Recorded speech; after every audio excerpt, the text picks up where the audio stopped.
अर्थात ठाकुर आमको जो अमृतमय दिव्य ज्ञान देइछंती यही शरीर को श्रीमंदिर रूप में आमको थोइछंती पवित्र ईश्वर मंदिर अटे एही शरीर राधा कृष्ण खेल अछंती भगतंतु गोचर राधा कृष्ण खेल अछंती भगतंतु गोचर राधा कृष्ण खेल अछंती भगतंतु गोचर लिखिता प्रभु लिखिता समस्त को एक कथा गोचर तेरे कहीं भक्त को गोचर बोली कहले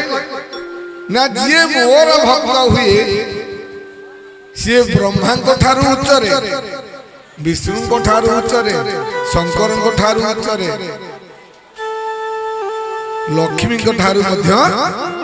उच्चरे एमाने हर ब्रह्मा लक्ष्मी सहित